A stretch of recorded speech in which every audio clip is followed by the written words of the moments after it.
Hello! Mais uma semana! Mais outra semana a rodar aqui. Mais um Cubo Geek Show! Cá estamos, cá estamos. Olá, pessoas. Eu digo sempre mais uma semana, mas o Cubo Geek Show sai à quarta, mas está-se bem, pronto. Tecnicamente são 7 dias depois, portanto é de facto mais uma semana. Pronto, exato. Yeah. Acho que toda a gente aceita. Está bem, pessoal. Então o que vocês já andaram a ver nos últimos 7 dias? Olha, nós vimos Tomb Raider, a nova Tomb Raider. Qual? O deste ano? Sim, a deste Cool. ano. E o que é que acharam? Com a Alicia Vikander. É assim, it's okay. Para mim, pessoalmente, eu gostei do início do filme. Acho que a representação da personagem no início está muito, muito gira. Ela, tipo, em Londres, a ser, tipo, uma Courier. delivery, pessoa de encomendas, de bicicleta. Gostei muito disso. Acho que a tornaram, tipo, uma personagem real, uma pessoa real. E isso foi o que eu muito gostei. mais humana, né? Exato. Não é, tipo, aquela Lara Croft, tipo... Que já nasce ensinada, já nasce Exato. sem Uma saber tudo. super heroína, Exato. Eu acho que é talvez uma das histórias de origem de uma personagem de que eu mais gostei. Ela entra naquele papel de heroína de uma maneira muito normal e orgânica. É, e eu gostei muito disso. Também gostei da relação dela com o pai. Houve muitas coisas que eu gostei, mas... I don't know, não mudou a minha vida. Eu acho que em tudo o resto o filme não é mais do que meramente competente. No geral achei que era um bocado esquecível. Opa, mas é assim, também estamos a falar de Tomb Raider, não é? Tipo, Sim, eu sei, pronto. Yeah. Mas tendo em conta o Tomb Raider, eu na altura eu falei muito bem do filme e continuo a get behind that. Portanto, eu continuo com a mesma opinião e acho que o filme é bom. De todos os filmes de Tomb Raider é o melhor. Sim, for sure. Isso é sem dúvida. Sim, tem ali uns pormenorzinhos engraçados. Vale a pena ver. Acho que não vimos assim mais nada de jeito. Não temos assim muito mais para acrescentar. Diz-nos tudo, Daniel. Opa, eu também, olha, eu não vi assim grande coisa nova, assim, devo confessar. Não vi grande coisa nova, o livro de Harry Potter está um bocado em stand-by, tive assim uns dias complicados, muito ocupados, mas acabei de ver Final Space a semana passada, vocês já fizeram a crítica, muito boa, eu concordo com tudo o que vocês disseram. Oh, yeah. O final é muito bom. É, né? É tão bom. E eu não estava à espera da série ser tão dramática. Exatamente. Eu acho que foste tu e disseste algo desse género na crítica, não me lembro bem quem foi, se foste tu ou se foi a Sara. Também não tem esse. Mas não estava nada à espera que a série fosse tão dramática. Isso é muito bom. Isso é muito bom. Eles conseguem balancear tão bem aquela comédia mesmo estúpida, mas depois tem momentos dramáticos que aquecem tanto o coração. São muito fortes. Isso é muito bom. Isso é um balanço muito bem conseguido. Portanto, se ser Final Space não tinha sido muito mais para partilhar convosco. Portanto, vamos já aqui arrancar com o programa propriamente dito. Vamos a isso. Vamos. Qual é que foi o filme que mais revolucionou o cinema? Tarefa complicada que vamos ter hoje.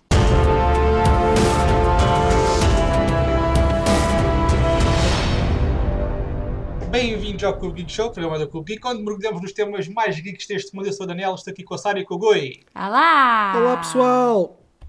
E hoje vamos discutir qual é o filme que mais revolucionou o cinema. Oh my god, pergunta difícil. Não sei como é que vamos resolver isto em 50 minutos, mas havemos de chegar lá. Sim. Mas é assim, o nosso objetivo é, no final do programa, nós chegarmos ao filme, ao único filme, apenas um filme, que mais revolucionou o cinema. Okay? Portanto, aquele filme que é o super sumo da revolução do cinema. Até lá, podemos ir falando aqui de filmes que revolucionaram o cinema de alguma maneira. Acho que era interessante. Vamos a isso. Eu acho que aqui a primeira coisa que nós temos de definir mais ou menos é o que é que nós entendemos por filme revolucionário. Ok, eu vou já deixar aqui regras. Ok? Vamos esquecer a transição entre som e mudo, entre mudo e som, ok? Ok. E vamos esquecer a transição entre preto e branco e cor, ok? Sim. Pronto. Vamos deixar isso fica de lado, ok? Ok. Portanto, sim. A partir sei lá, dos anos 50, 60, quando é que foi a mudança para a cor? Mas então não foi podemos aí, sequer né? incluir filmes anteriores a 50. Mesmo que não seja por aí. Eu acho que não vale a pena porque nessa altura o cinema ainda era meio que experimental. Eu discordo tanto disso. Mas há uma coisinha ou outra para dizer então aí. Falem. Eu diria. Okay. Não necessariamente nesse âmbito da mudança de preto e branco para cor ou filme mudo para som, mas outras coisas que mudaram o cinema. Então fale um bocadinho desse período. Yeah. Sara, queres começar? Ou... Começa tu. Ok, então eu vou falar, acho que o primeiro filme que foi revolucionário, e eu aqui, eu tive, à medida que eu fizeste na minha lista e tomei notas para isto, eu evitei filmes que fossem icónicos, ou seja, os filmes que popularizaram as coisas. Fui mais tentar ir à procura de filmes que foram o primeiro exemplo de uma coisa nova e revolucionária a ser feita. O primeiro que eu então trago para falar hoje é o Grande Assalto ao Comboio, The Great Train Robbery, de 1903. Portanto, um filme já com mais de 100 anos, quase com 115 anos. Yeah. Realizado pelo Edwin S. Porter, que foi o primeiro filme da história a usar técnicas de edição, portanto, neste caso especificamente o cross-cutting, para contar uma história. Ou seja, o que acontece nesse filme é que eles mostram cenas do comboio a andar e cortadas, misturadas com cenas dos xerifes à espera do comboio chegar à estação para estabelecer essa ligação narrativa entre uma coisa e outra. Isso era uma coisa que nunca tinha sido feita até esse momento e o The Great Train Robbery foi um momento de viragem em que a edição começou a ser usada para contar uma história. Portanto, sim. Este é o meu primeiro exemplo de um filme revolucionário. E algo a dizer sobre este filme foi aquela situação toda das pessoas estarem na sala de cinema e fugiram da sala de cinema porque acharam mesmo que vinha aí um comboio tipo, para dentro da sala de cinema. Portanto, não é por acaso que este filme é revolucionário, trouxe mesmo uma mudança à perspectiva que as pessoas tinham aos filmes. Avançando muito rapidamente, falo também do O Nascimento de uma Nação, Birth of a Nation, 1915, de D.W. Griffith, que foi o primeiro filme que se calhar teria o aspecto de um filme como nós o reconhecemos hoje. Ou seja, apesar de ser um filme horroroso, é um filme muito, muito, muito racista, que explica como o Ku Klux Klan é que vem salvar a América dessas hordas de pessoas não brancas que aí vêm. Mas apesar disso, o filme usa tracking shots e usa planos de vários ângulos, usa fade-outs e fade-ins, usa dissolves, usa paisagens para contar a história, usa cenas filmadas à noite, conta a história com narrativas paralelas. Portanto, o D.W. Griffith, apesar de ter feito um dos filmes mais racistas da história, a verdade é que ele conseguiu elevar o cinema a uma forma de arte com o nascimento de uma nação. E avançando também muito rapidamente para outro que eu acho que é um dos meus preferidos nesta lista, pura e simplesmente por um dos efeitos que trouxe e pela história engraçada que tem à volta dele, é o Coraçado Potemkin, de 1925, realizado pelo Sergei Eisenstein. O que é interessante acerca do Coraçado Potemkin é o contexto que leva à criação do Coraçado Potemkin. Portanto, em 1925, na Rússia, que é onde o filme foi feito, durante os anos anteriores, havia uma falta de película para fazer filmes. Eles não tinham película para fazer filmes, portanto, a Rússia não conseguia fazer filmes. O que é que eles fizeram? Eles sentaram-se e dissecaram os filmes que tinham. Puseram-se a analisar as cenas, puseram-se a analisar quanto tempo é que demoravam as cenas, qual era a sequência das cenas, que efeitos é que essas cenas produziam. E surgiu a primeira escola de cinema nesta altura. Um dos seus principais, uma das pessoas mais influentes nessa escola era um gajo chamado Lev Kuleshov. Sim, isto é importante. E isto é importante, e eu agora passo a palavra à Sara, que é aqui de nós quem de facto percebe de cinema. Not really. És a única que foste à escola para aprender cinema. O Daniel também. Eu também tive a mesma escola que a Sara. É verdade, é verdade. Peço desculpa. Eu sou o único que não tem créditos aqui. Mas de certeza que te lembras disto, Daniel, portanto, numas aulas de história de... Era aquelas que ou eu não ia ou que um dia dormia nas aulas. Era bastante. Mas este pormenorzinho na história do cinema é muito interessante porque é basicamente um dos inícios da montagem propriamente dita. Portanto, montar duas cenas que à partida não têm nada a ver uma com a outra, juntá-las e dar-lhes um novo significado, um novo sentido. Portanto, isto chama-se o efeito Kuleshov. Foi inventado por o... como é que ele se chama? Lev Kuleshov, que tu já tinhas dito. E pronto, e foi usado no Coração de Potemkin como uma dos dispositivos. Especificamente na famosa sequência da escadaria de Odessa, quando também pela primeira vez no cinema é usada uma montagem na qual são mostrados, e recorrendo ao efeito Kuleshov, o Sergei Eisenstein junta na mesma sequência várias cenas passadas em lugares físicos diferentes, a mostrarem coisas diferentes, para construir uma sensação de caos crescente e de um aumento do drama e da intensidade emocional daquela cena. Portanto, o Coração de Potemkin foi um marco do cinema, foi sem dúvida nenhuma uma revolução na maneira como o cinema é contado. E o último exemplo que eu quero trazer aqui de antes dos anos 50 é o filme Ecstasy, de 1933, de Gustav Machati, pura e simplesmente porque foi o primeiro filme a incluir uma cena de sexo, o primeiro filme a ter um orgasmo, e cuja atriz principal era a Hedy Lamarr. E há aqui outro pormenor engraçado em relação à Hedy Lamarr. A Hedy Lamarr é a atriz verdadeira que influenciou e inspirou a principal vilã da segunda temporada da Agent Carter, da Marvel.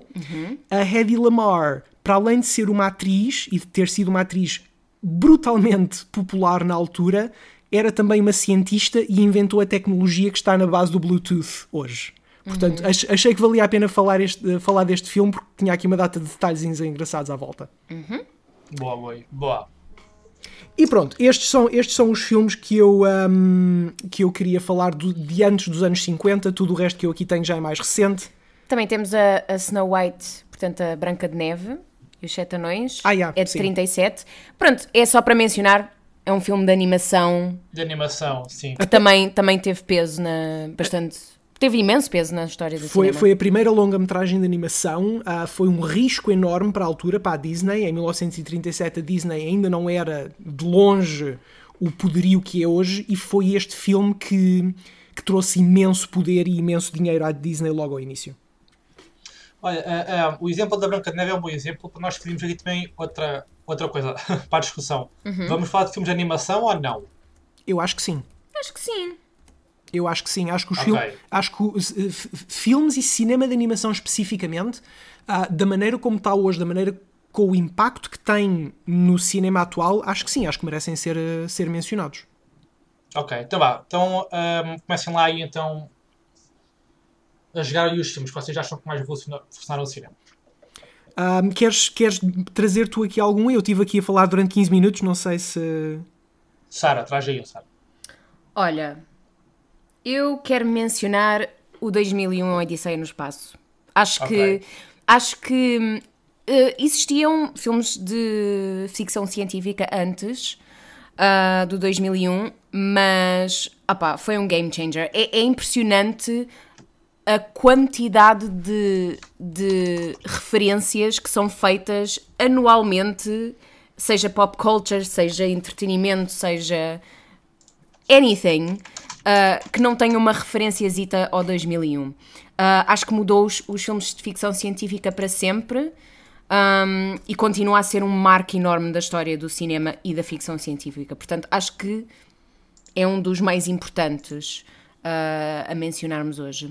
Eu tenho muito a dizer acerca do 2001 Odisseia no Espaço. Eu, por uma confluência de circunstâncias, tenho trabalhado e tenho lido imenso acerca do 2001 Odisseia no Espaço nos últimos 2 meses. Mas acrescentaria que, por exemplo, antes do 2001 Odisseia no Espaço, aquilo que existia no cinema de ficção científica eram coisas como o Robinson Crusoe em Marte, ou a Barbarella, de 1968. Basicamente a ficção científica era considerada um género menor, eram filmes de série B, com pessoas com fatos de borracha, e o 2001 revolucionou isso de uma maneira impressionante. A qualidade técnica, o realismo científico que o Stanley Kubrick trouxe foi inigualável. Como a Sara estava a dizer, ainda hoje toda a gente reconhece as cenas, toda a gente reconhece a música, toda a gente reconhece a cena do osso a voar pelo ar, e reconhecem essas cenas às vezes sem sequer terem visto o filme. É assim foi tão grande esse o impacto que o filme teve. E eu sinto que os filmes hoje em dia de ficção científica, em particular no espaço, é difícil não dizer que há um filme que não seja diretamente, que não tenha sido diretamente influenciado pelo 2001. Ainda hoje é assim tão poderoso. Ok. Nós temos também hoje filmes icónicos de ficção científica dessa altura, tipo o Solaris, do Tarkovsky, por exemplo. Sim. A questão é, tudo bem que esses filmes foram os primeiros e foram revolucionários na altura, mas eu diria que o primeiro Star Wars foi o que mais revolucionou a ficção científica no cinema, e não 2001. Eu tenho aqui o Star Wars na minha lista, mas é por motivos diferentes. Mas desculpa, continua. Porque assim, tudo bem que o 2001 é um puta filme, como se costuma dizer, em termos técnicos, tudo o resto vai ao gosto de cada um, mas em termos técnicos é um grande filme, porque estava muito bem feito, como vocês disseram. Mas não trouxe a ficção científica para o mainstream. Verdade. De todo. Verdade. Portanto, para o cinema de massas, o 2001 não teve qualquer impacto ao cinema de massas. Enquanto que o Star Wars, sim, o Star Wars trouxe primeiro toda a questão de ser fã de algo, toda a questão de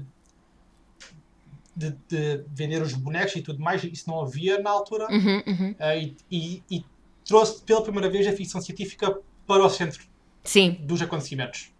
Sim, eu concordo. Há aí uma separação de audiências, mas eu discordo na parte do o 2001 não influenciou o cinema de ficção científica hoje em dia. Eu, para mim, sinto que influenciou. Não é isso que eu disse. Sim, diz. Isso é que não foi o 2001 que trouxe a ficção científica para as massas. Okay? Sim, não o 2001 em particular, mas depois...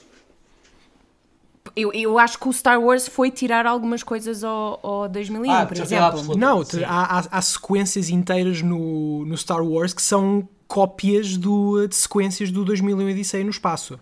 Pronto, foi um marco.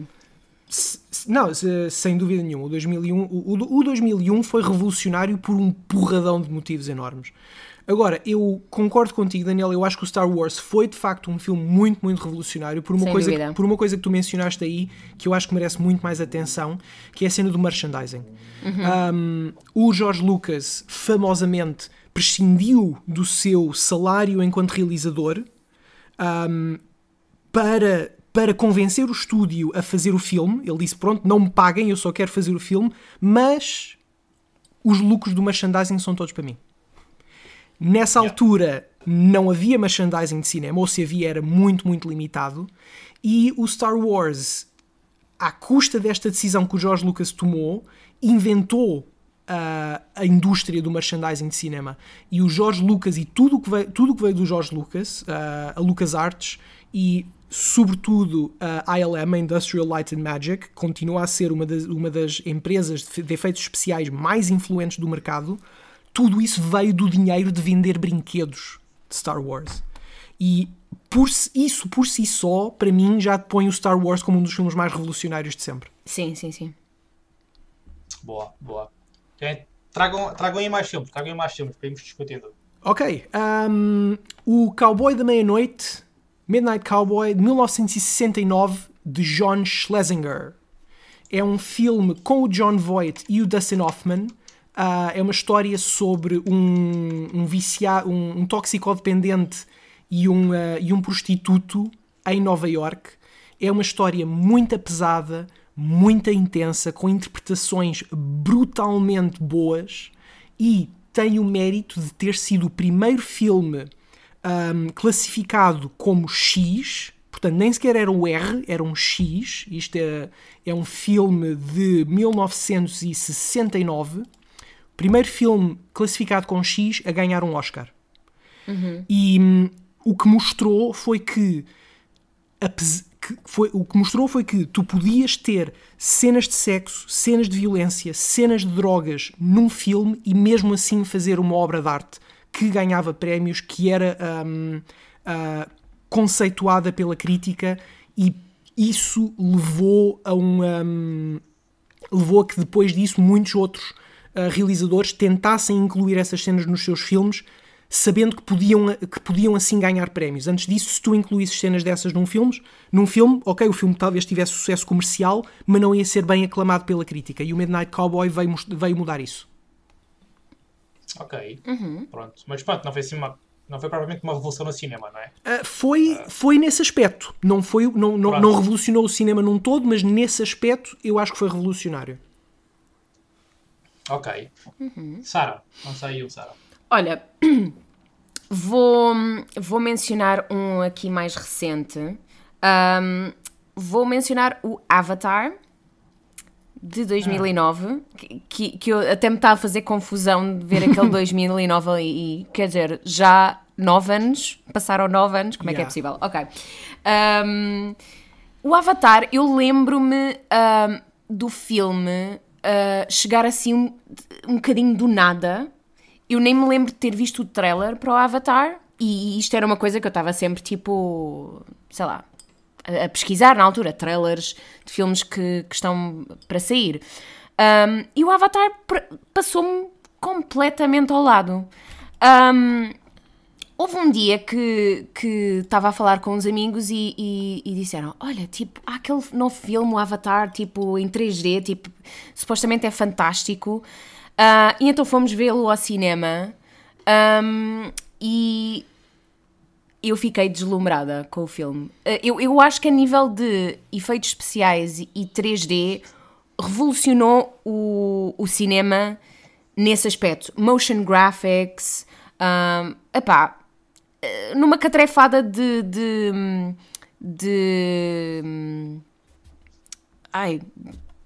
das equipas técnicas. Acho que é um filme que revolucionou o cinema e mudou o jogo desde esse momento, for sure. Ok, eu não concordo provavelmente contigo. Não. Eu concordo que revolucionou o 3D, porque o 3D antes era péssimo.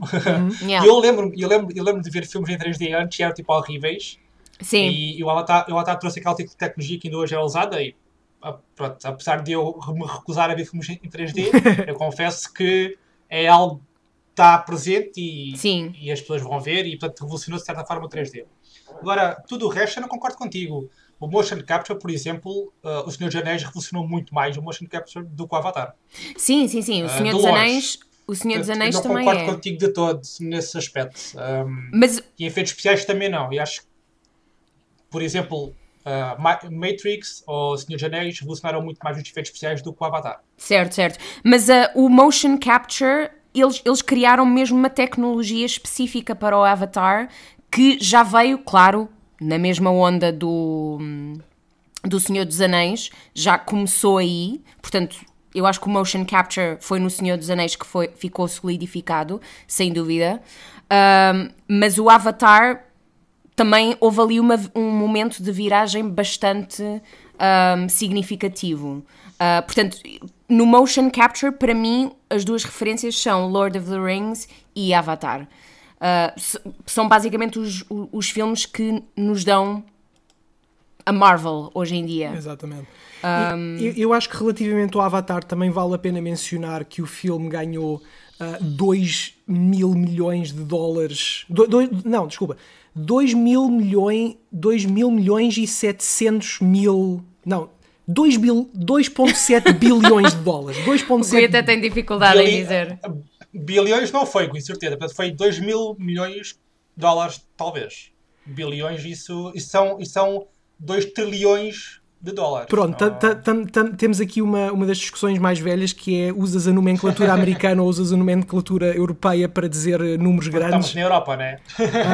Mas pronto, são 2 mil milhões. Sim, né? Foi o primeiro filme a cruzar a meta dos 1.000 milhões. E que continua hoje a ser o filme que ganhou mais dinheiro. Mais dinheiro até hoje. Portanto, o filme foi uma coisa em grande. E mais importante do que isso, foi à custa da popularidade deste filme que a maior parte das salas de cinema mudaram para projeção digital. Portanto, isso é verdade. Portanto, é à custa deste filme que, por haver essa mudança, não necessariamente no cinema, mas na distribuição do cinema, nas próprias salas, que depois os outros estúdios que vieram a seguir já pensaram: ok, então agora se calhar já é rentável filmar filmes em digital, porque as salas vão ter esse género de projeção preparada. Isso é verdade, tens razão nisso. Olha, já que me falaste do Senhor dos Anéis, podemos já lançar o Senhor dos Anéis. Vamos falar do Senhor dos Anéis. Foi um marco. Eu acho que o Senhor dos Anéis foi um marco em 2 sentidos. Primeiro, foi um marco no sentido de filmar uma série de filmes ao mesmo tempo. Sim. Que era algo que não existia antes. Sem dúvida. Eu não me lembro de uma franquia ter sido gravada ao mesmo tempo. Talvez esteja errado, mas não me lembro. Não. Até na altura as notícias eram: esta é a primeira vez que se faz um filme desta maneira. Pronto. Também tenho ideia disso. Exato. Portanto, nesse sentido foi revolucionário, e também no aspecto do motion capture, que eu não sei, o Exterminador Implacável 2 usou motion capture para o vilão ou não? Não. Eu tenho aqui na minha lista o primeiro filme a usar motion capture foi o Final Fantasy Spirits Within, que tecnicamente estreou no mesmo ano do primeiro Senhor dos Anéis, mas é considerado o primeiro filme a usar. Eu fui ver o filme ao cinema e terrível. É muito mauzinho, eu concordo. É aquele da nave que está... Sim, eu tenho uma ideia vaga disto. É muito mauzinho o filme. Foi o único Final Fantasy que saiu no cinema, não foi? Sim. Pronto, então já sei qual é. Mas os efeitos estavam bons. Essa é uma discussão que eu quero ter no futuro com vocês, que é os filmes totalmente em CGI são considerados, normalmente pela indústria são considerados live action, mas para mim é estúpido, devia ser animação. Eu diria... Mas é uma discussão para outra altura. Pronto. Fica aqui o teaser, pessoas. Portanto, o Senhor dos Anéis foi mesmo o primeiro filme a usar motion capture. Sem ser o Final Fantasy. Sim. E foi uma primeira vez muito bem usada. Muito bem usada mesmo. Sim. Ainda hoje é um marco. Sim, e nós temos, agora não me lembro do nome dele, mas como é que ele se chama? Tu sabes o nome dele? Andy Serkis. O Andy Serkis, exatamente, que é acusado do pai do motion capture. Sim. Mas pronto, que na minha opinião o Oscar, em vez de ter criado aquela porcaria da categoria de filme popular, deviam ter criado uma categoria de filme, sei lá, motion capture, ou sei lá, algo desse género. Isso era interessante. Sim, houve aquela cena toda. Meu Deus. Mas sim, o Senhor dos Anéis, para mim, foi nesses 2 sentidos. E mais até do que nesses 2, Sim. Foi como tu disseste, foi uma produção enorme, mas foi uma produção baseada num livro de fantasia escrito nos anos 50 e numa altura em que tu não vias propriamente fantasia, mega produções de fantasia. Era como se... foi um bocado aquilo que o 2001 veio fazer à ficção científica. Antes do Senhor dos Anéis tinhas filmes de fantasia, mas eram considerados de série B, e depois do Senhor dos Anéis tu já sabias que podias fazer um filme de fantasia e ias ser levado a sério. De tal maneira que O Regresso do Rei ganhou 11 Oscars. Eu lembro-me disto. Portanto, isso surpreendeu toda a gente, ninguém estava à espera que isso acontecesse. O primeiro Senhor dos Anéis estreou no mesmo ano que o Harry Potter, certo? Foi 2001. Sim. Gotcha. 2001. Querem lançar mais um, vocês? Eu tenho aqui mais uns quantos. Então lança aí, Gui, lança. Ok. Eu quero falar do Jaws, de 1975, do Steven Spielberg. E é preciso dar aqui um bocadinho de contexto para percebermos porque é que o Jaws foi tão revolucionário quanto foi. Portanto, em 1975, tinhas acabado de vir dos anos 60, obviamente, coisa parva a dizer. A não ser que tinha estado debaixo de uma pedra. Exatamente, e não soubesses olhar para um calendário, não soubesses como é que os anos funcionam. Mas, não, o que eu estou a querer dizer é que nos anos 60 e no início dos anos 70 tiveste aquela vaga do cinema de autor. Portanto, filmes muito, muito intelectuais, histórias com... histórias muito profundas, muito densas, um cinema criado para os críticos, para as elites, numa altura em que o cinema estava a elevar-se enquanto a forma de arte estava a ganhar estava a ser conceituado dessa maneira. E o verão, os meses de verão, eram considerados a época baixa do cinema, onde as pessoas não iam ao cinema, não iam às salas, estavam de férias, estavam na praia, não queriam ir às salas de cinema. Entra o Jaws do Steven Spielberg. Foi um filme levezinho, cheio de thrills, cheio de emoções, com efeitos especiais, uma história de suspense / terror, muito, muito, muito bem construído. Eu não consigo enfatizar o quão bom o Jaws é de um ponto de vista de construção de história. E o Jaws sozinho inventou o género do blockbuster. Nesse verão de 1975, toda a gente foi ao cinema, o Jaws ganhou porradões de dinheiro e mostrou que o cinema podia ser mais do que podia ser mais do que o cinema intelectual e podia ser mais do que os filmezinhos de série B só para ganhar meia dúzia de tostões. Ele mostrou que um filme de aventuras que não era highbrow, que não estava a tentar ser intelectual, podia ter imenso poder no cinema, podia ganhar imenso dinheiro, e de tal maneira que atualmente o verão é uma das alturas onde nós consideramos que há mais dinheiro a ser ganho no cinema, e isso foi tudo à custa do Jaws do Steven Spielberg. Exato. Sim, o verão de Hollywood advém do Jaws também, né? Aquela época que vai de maio a setembro, é por causa do Jaws. Exatamente. Né? Aqueles filmes mais comerciais, é por causa do Jaws. O Jaws, como tu disseste muito bem, Gui, inventou o género blockbuster assim, sem querer, não é? Exatamente. Sara, quer lançar mais um, Sara? Quero só fazer uma menção rápida ao Psycho, do Alfred Hitchcock, que é um filme que já falámos aqui no programa, por várias razões, mas acho que foi um filme que mudou muito a maneira como as pessoas olhavam para o terror. E esse género, que até então não tinha sido vastamente explorado. Sim, e portanto já falámos sobre alguns destes pormenores no outro programa. O facto da atriz principal morrer logo no início do filme, basicamente, nos primeiros 20 minutos. Portanto, em termos de narrativa, em termos do género de terror, acho que foi um filme importante na história do cinema. Olha, eu quero trazer aqui um filme que não sei se vocês vão vão achar que eu estou maluco por ver este filme ou não. Mas pronto, em 78 tivemos o Superman, do Christopher, né? Christopher Reeve. Do Christopher Reeve. Não é desse filme que eu vou falar. Ok. Pronto. Esse filme foi importante porque talvez tenha sido o único filme bom de super-heróis nessa altura.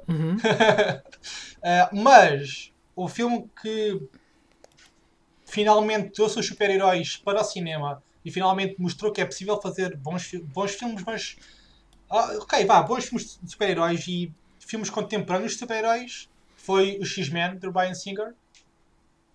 Não sei se vocês estão malucos, se vocês vão achar que eu estou maluco ou não. Mas pronto, X-Men que estreou em 2000 e foi basicamente o pai dos filmes modernos que nós vemos hoje em dia. Portanto, todos os filmes que nós vemos hoje em dia de super-heróis, a estrutura dos filmes, os uniformes que os heróis usam, portanto, tudo isso vem do filme X-Men do Bryan Singer 2000. Eu vou contestar essa decisão, não porque eu acho que estejas muito errado, mas porque eu acho que o Blade de 1998 com o Wesley Snipes merece mais esse título de primeiro filme moderno de super-heróis do que o X-Men. Eu não concordo, não. Primeiro porque o Blade foi um filme quase de série B na altura. Ele foi assim, um bocado relegado. E eu não sei se alguém viu o Blade como um super-herói. Eu não vejo o Blade como um super-herói. O filme do Blade tem um mérito no cinema. Ainda bem que tu referiste o filme. Sabes porque é que o Blade tem um mérito no cinema, Gui? Porque é o primeiro filme de super-heróis moderno? Não. Foi o primeiro filme na história a ter o bullet time. Ok. Não foi o Matrix. Toda a gente pensa que é o Matrix, mas não. Oh, foi não. o Blade. O Blade foi o primeiro filme na história a ter o bullet time. Lá, a balinha em cabraleta. Foi o Blade. Mas eu não concordo contigo, Luís. Tipo, porque o Blade não tem nenhuma característica de filme de super-heróis. Não. É mais um filme de ação de terror. Agora aquele com o género. Aquele filme que nós podemos dizer que é o género de super-heróis é o X-Men. Eu percebo o que tu queres dizer. I'll allow it. Eu vou destruir aqui a coisa toda. Distrai. Eu vou dizer que o primeiro filme de super-heróis, pelo menos para mim, e pelo menos o que eu notei que as pessoas à minha volta sentiram muito This is a Game Changer, foi o Spider-Man de 2003. Tobey Maguire. Yep. Esse filme para mim foi o filme que começou mesmo, ok, agora estamos na vaga dos super-heróis, vamos começar. Para mim foi esse filme que me lembra a essa viragem. E ele está de facto aqui mencionado em muitas listas como um filme game changer. Eu não diria que muda muito isso. Não sei. Não, eu concordo. Eu acho que é um bocado difícil discordar disso, porque apesar de teres tido, como o Daniel diz, o primeiro X-Men do Bryan Singer em quando é que é? 2000? 2000. Em 2000. Apesar de teres esse, como o Daniel disse, com uma estrutura do filme de super-heróis já muito, muito semelhante àquela que nós veríamos mais tarde, a verdade é que é ainda um filme que tem todas as influências dos anos 90, do Blade, da Matrix. Eles estão todos vestidos de cabedal preto, eles estão-se todos a levar muito, muito a sério. É um filme cheio de angústia e de drama e de intensidade. E o Homem-Aranha de 2003 é um filme muito mais colorido, muito mais leve na sua abordagem à história. É aquele que tu olhas para o filme e dá-te de facto a impressão de que estás a ver uma banda desenhada no ecrã. Portanto, sim, eu acho que o Spider-Man 2003 também é um excelente candidato à categoria de primeiro filme de super-heróis moderno. Do Sam Raimi. ficou a dizer. Eu percebo, mas eu discordo de vocês. Para mim é X-Men, do Bryan Singer. para mim é o Blade, portanto, acho que a única maneira de resolvermos isto... isto... Mas super-heróis. Acho que a única maneira de resolvermos isto é da próxima vez que nos encontrarmos, lutarmos até, até ao primeiro sangue ou até onde nós ficarem conscientes. Com espadas. Exatamente. Uma luta de espadas. Oh, dear. Eu vou vestida de Spider-Woman. Pronto. Ok. Está decidido. Okay, eu vou de Blade. Bem. Não posso ir de Blade. Não, isso é problemático. Não podes. You can't. Eu quero mencionar aqui mais um filme. Não seria eu se não mencionasse este filme. O Blade Runner, 1982, realizado pelo Ridley Scott, que quase sozinho, ele e mais um ou dois livros, foi responsável por inventar todo o género do cyberpunk.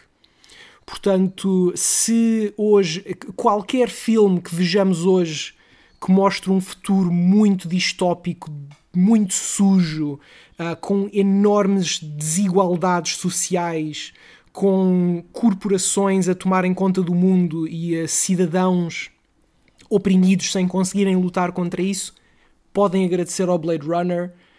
Foi esse filme que mudou um enorme aspecto de como a ficção científica era mostrada no ecrã. Mas o mérito disso não é mais do livro do que do filme?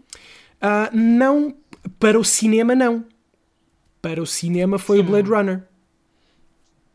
Ok, mas ele apenas transcreveu aquilo que estava mencionado no livro, não é? Sim, mas pronto, antes do Blade Runner, o Blade Runner é inspirado no livro do Android's Dream of Electric Sheep do Philip K. Dick. Também tinhas mas eu por acaso acho que o Neuromancer até é posterior. Neuromancer Book, deixa-me só ver o ano do... Sim, mas a questão que eu quero levantar aqui é: tudo bem que o Blade Runner foi um dos primeiros filmes cyberpunk que trouxe aquela imagética do cyberpunk para o cinema, certo? Uhum. Mas essa imagética não veio do livro, portanto o filme não inventou nada propriamente dito. Simplesmente transcreveu aquilo que está no livro. Percebes o que eu estou a dizer? Eu percebo o que tu queres dizer e não concordo. Eu acho que o livro tem de facto muitos dos elementos que já estão presentes no... Eu não li o livro, ok? Portanto, estou apenas a lançar aqui, não li o livro, não sei. Eu li o livro e eu diria que o filme introduz coisas novas o suficiente, sobretudo de um ponto de vista visual. Sim, for sure. Porque tipo, descrições no livro são uma coisa, transcreveres isso para um filme é uma coisa completamente diferente. Portanto, se dizemos isso deste, podíamos dizer isso do Lord of the Rings, podíamos dizer isso do 2001, podíamos dizer isso de todos os filmes. As ideias são de facto inventadas, so to speak, no livro, mas depois a transcrição dessas ideias e a imaginação dessas ideias e traduzi-las por imagem é uma coisa completamente nova. Portanto, yeah. Por exemplo, se eu bem me lembro, e posso estar enganado porque eu já li o livro há muitos anos, mas toda a cena dos neons não está no livro. E os neons são considerados parte integrante do cyberpunk. Ok, boa. Portanto, para mim, o Blade Runner é outro dos filmes muito revolucionários no cinema. Uhum. Ok. Mais, Sara?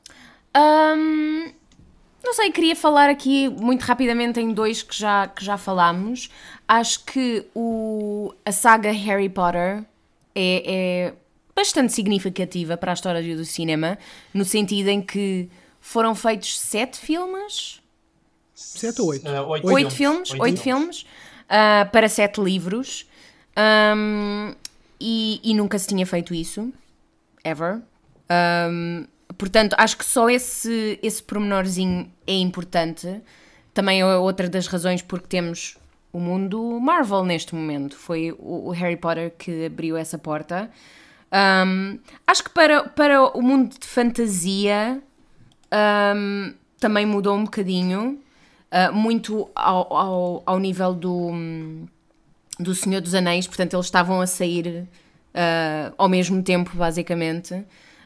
Acho que os dois filmes, por saírem assim nos mesmos anos, solidificaram a presença da fantasia no cinema. Foram ali uns anos no início dos anos 2000 que as pessoas de repente, ok, nós gostamos muito de fantasia, dê-nos mais fantasia. Portanto, acho que também foi um marco importante.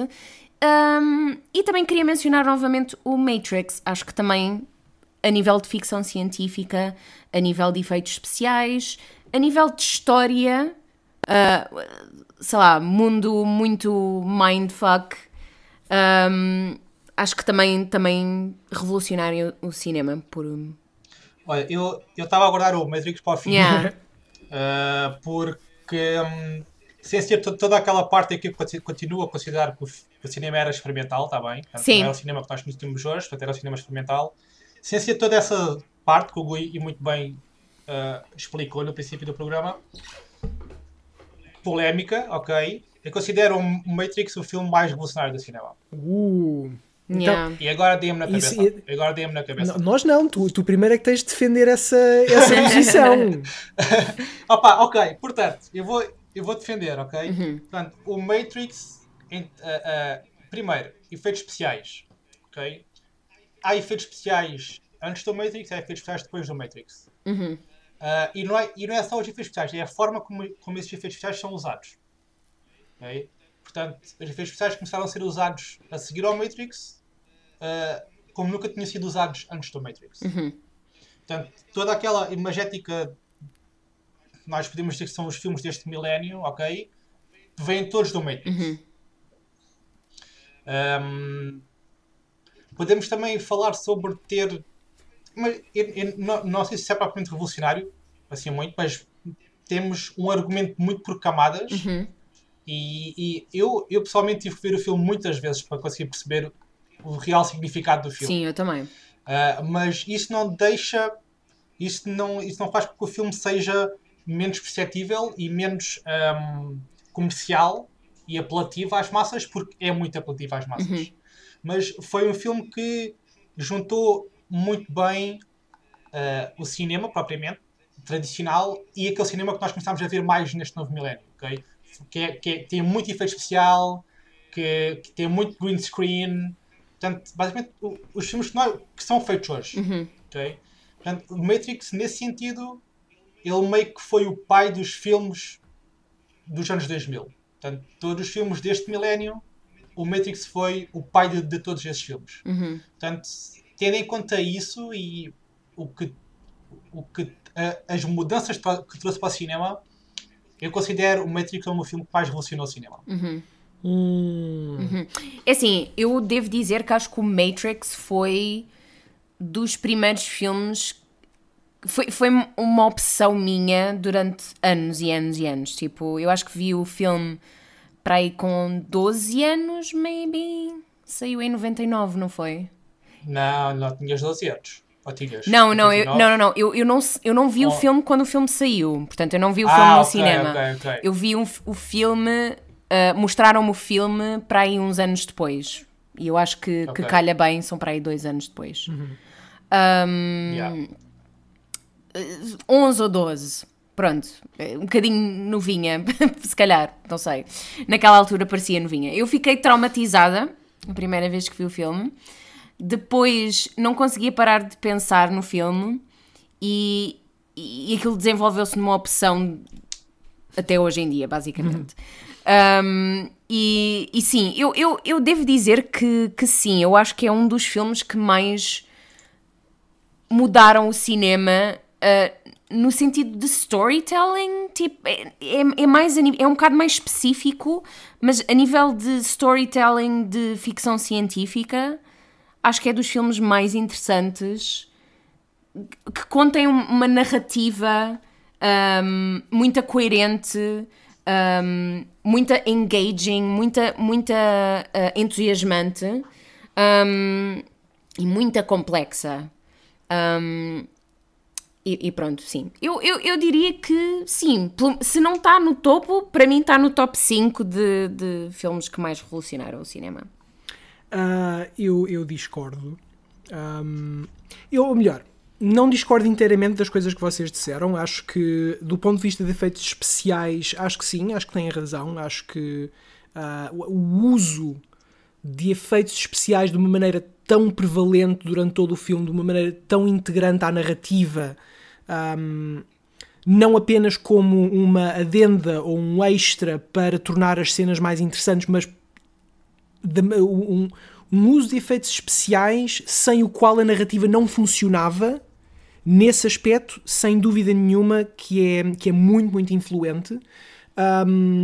Percebo perfeitamente o que tu queres dizer, Daniel, como sendo o pai dos filmes dos anos 2000, das 2 décadas que vieram a seguir. Também acho que estás muito, muito correto em relação a isso. Agora, não acho que de um ponto de vista de escrita e narrativa o filme tenha sido assim tão diferente quanto isso. Compreendo o que vocês querem dizer em relação ao filme à história ter camadas, mas já antes disso havia muitos filmes a fazerem isso de uma maneira muito semelhante e melhor até, diria eu. Acho que, por exemplo, o que me veio imediatamente à cabeça é o 12 Macacos, do Terry Gilliam, de 1995, que também tem uma história brutalmente complexa, também com montes de camadas. Para mim, o 12 Macacos teve, em termos de história, o impacto que eu sinto que a Matrix teve para vocês. Mas o 12 Macacos, eu sinto que é mais de nicho. É sem dúvida. Não é mainstream. O Matrix é mainstream. A grande vantagem que o Matrix teve foi ter as gabardines pretas e os óculos escuros. Foi isso que contribuiu imenso para a popularidade do filme. Sim, mas a questão é toda essa imagética que o filme trouxe. Porque, olha, por exemplo, vemos o X-Men 2000, todos os uniformes é tudo Matrix, tudo vem do Matrix. Eu diria... Toda a imagética que o Matrix trouxe foi a base para tudo aquilo que foi feito depois. Sabes quem é que também já usava muito a cena das gabardines pretas e dos óculos escuros? O Blade de 1998. Full circle. Tu e o... assim, vamos decidir que o Blade é o filme mais revolucionário do cinema. Eu também fui muito obcecado pelo Blade da minha infância. Muito obcecado pelo Blade. A sério, eu ia tipo para a Vorten, que eles antes tinham uns sofás e tu podias ter dado nos sofás e ver o que estava a dar nas televisões. Sim. E tipo, uma Vorten da cidade onde eu morava tinha sempre o Blade a passar na televisão. Então eu e um outro amigo meu, nós saíamos da escola, íamos para a Vorten, sentávamos no sofá e víamos o Blade. Nós víamos tipo o Blade em tipo pedacinhos, estão a ver? Mas a obsessão era tão grande, mas tão grande pelo Blade, que nós vimos o filme todo da Vorten e então eu estava muito obcecado. Mas, Gui, isto não quer dizer que o Blade seja assim grande coisa sem ser o Blood Time, ok? Não, mas eu estava... o Dark City de 1998 é que é definitivamente o filme das gabardines pretas, portanto... é assim, existe uma grande controvérsia em relação a isso. Porque o Dark City... Se o Dark City... Eu já vi o filme, portanto, pronto. Mas assim, o Dark City veio antes do Matrix. Veio. E se o Dark City tivesse tido o sucesso que o Matrix teve, nós neste momento estávamos a falar do Dark City e não estávamos a falar do Matrix. Percebo, concordo. That's a fair point. E isso é uma... Não digo que é uma polémica, mas dá asa a muita discussão entre o Dark City e o Matrix. Mas, como se diz, a história só fala dos vencedores, né? Verdade. Yeah. E o Matrix teve o sucesso que o Dark City não teve. Portanto, estamos a falar do Matrix, mas o Matrix tem algo que o Dark City não tem. Tem o Keanu Reeves. E também tem o Keanu Reeves. Mas tem a parte dos efeitos especiais que para mim são muito mais revolucionários do que o Dark City. Sim, percebo o que tu queres dizer e sim, tenho de concordar. Sim, aquele efeito que eles fizeram, tipo... portanto, onde parece que a câmara está a passar assim à volta... do personagem. Sim, à volta. Isso era tudo fotografias. Não era filmado. Portanto, mas tipo, sim, isso e todo o green screen, eu não sei se o green screen era amplamente usado antes. Já era bastante. Já era usado, todo, mas eles... Mas assim, amplamente, eles meio que fizeram um filme todo em green screen. Eles fizeram no bem, for sure. Yeah. Ok, estamos nos 55 minutos. Portanto, eu já lancei o filme, que eu acho que é o filme que mais revoluciona o cinema, que é o Matrix. Yeah. Eu gostava que vocês os dois dissessem qual é... Assim, tem que escolher um, ok? Sim. Eu sei que é difícil. Tem que escolher um, ok? Portanto, digam-me... Eu já sei o meu. Qual é o filme que vocês acham que mais revolucionou o cinema? Então vai lá, Sara. 2001, Odisseia no Espaço.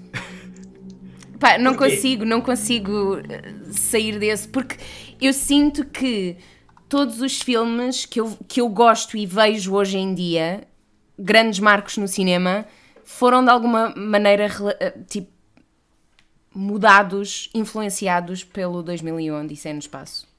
Ok, podemos dizer que se calhar é pela filmografia do Stanley Kubrick no geral, mas o 2001, Odisseia no Espaço é aquela base no cimento dos filmes. Ok, a base do cimento. Ok, gosto disso.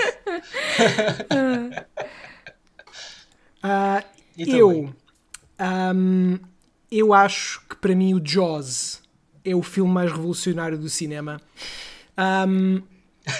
Sorry.